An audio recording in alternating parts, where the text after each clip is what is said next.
Listen, I know you're here because you want to improve your English, and I'm here to help you. I promise you, learning English is not that difficult. You don't believe me? Check this out. I'm going to tell you a short story. In this story, there's a lot of grammar that you're going to learn, there's a lot of vocabulary, and you're going to practice your pronunciation. We have this story, right? All I'm going to do is read it, explain some important vocabulary, and of course the grammar, and then I'm going to ask you questions about the story. So all you have to do really is just listen and practice with me. The title, The Unlikely Champion. Once upon a time, in a small town located between tall mountains, there lived a young man named Alex. Despite growing up in a neighborhood with limited resources, Alex dreamed of becoming a champion runner.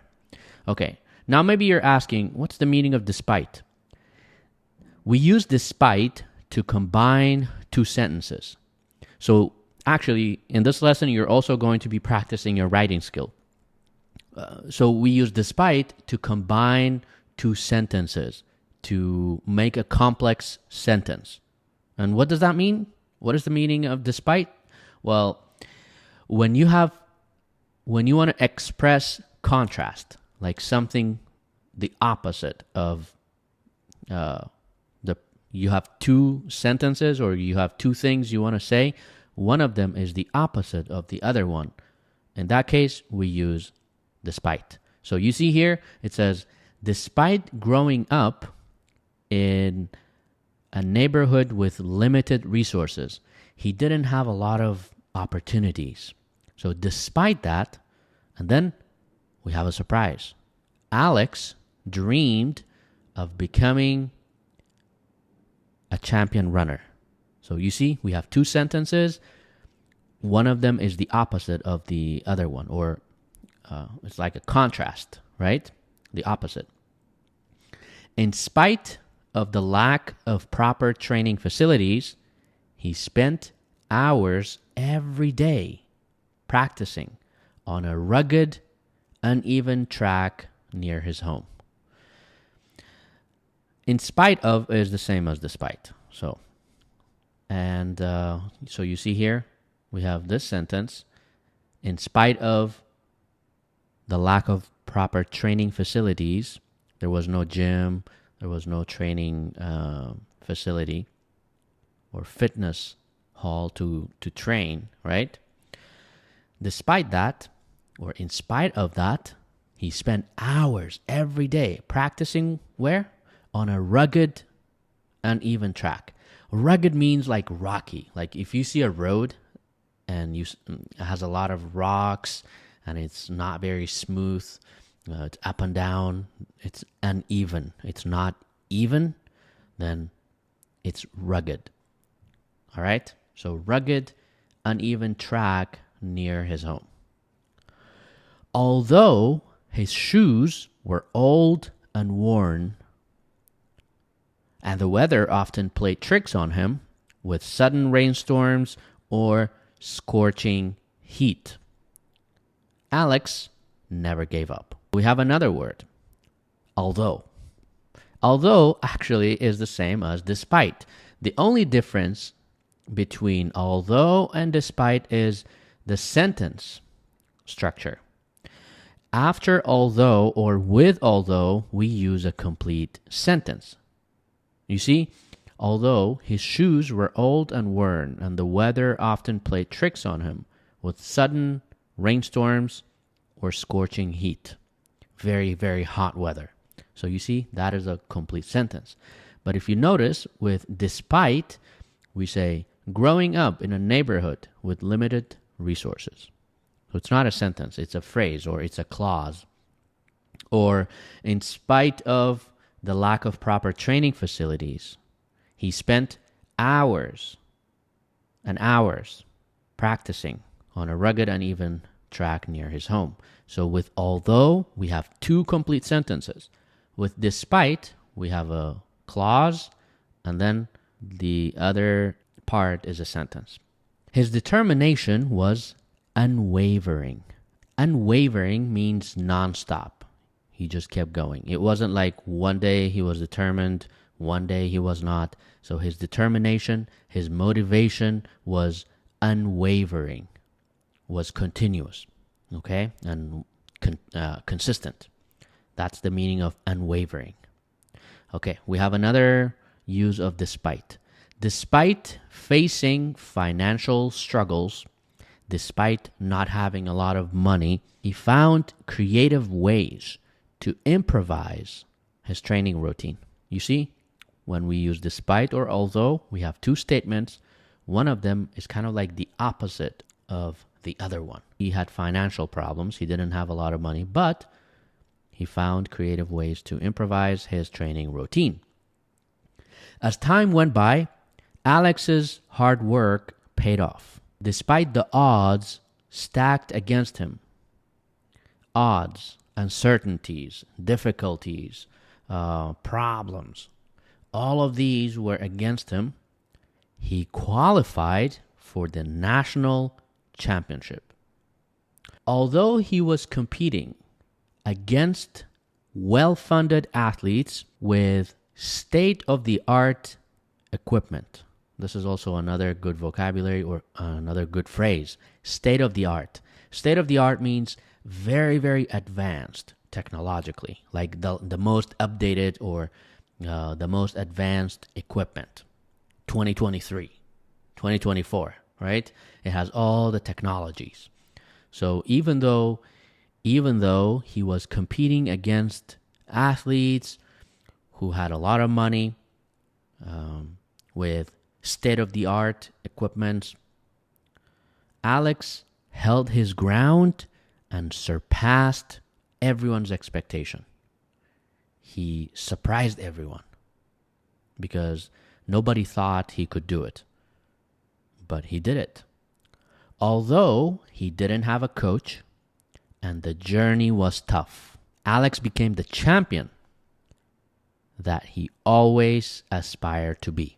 His story teaches us that with determination, even the toughest challenges can be overcome. Okay, so that was the end of the story. Now you say, how can I learn all this grammar, despite, although? How can I learn all the vocabulary? Well, I can help you with that. This is what we're going to do. It's very simple. What we're going to do is I'm going to ask you a lot of questions about the story and try to answer the questions with me, or just listen and practice the grammar and review the vocabulary, okay? So, who do we have in this story? We have this guy whose name is Alex. Where did Alex live? Where did he live? Where did he live? He lived in a small town in between two mountains or some tall mountains. That's where he lived. So that's where he lived. Did Alex dream of becoming a running champion despite his challenges? Yes, he did. He dreamed of becoming a running champion or a champion runner despite his challenges. Despite growing up in a neighborhood with limited resources, what did he dream of? Despite growing up with limited resources, what did he dream of? Simple. He dreamed of becoming a champion runner. In spite of the lack of proper training facilities, how did he train? Well, in spite of the lack of proper training facilities, he spent hours and hours every day training on a rugged, uneven track near his home. All right. What about his shoes? Did he have new shoes? Did he have very nice and comfortable shoes? No, he didn't. As a matter of fact, his shoes were old and worn. And worn is another word for old. Like if you use something for a long time and it gets really, really old, especially like for clothes or shoes or car tires, like you say worn out or worn, it means it's used a lot and it's old. So he had old and worn shoes. But although his shoes were old, did he give up? No, he didn't. Although his shoes were old, although they were worn, although the weather played tricks on him, he never gave up. He was so determined. His determination was unwavering. His determination was unwavering, very consistent. It was very, very solid and steady. What about his financial situation? Was he rich? I mean, of course he was not rich. His shoes were old. His shoes were worn.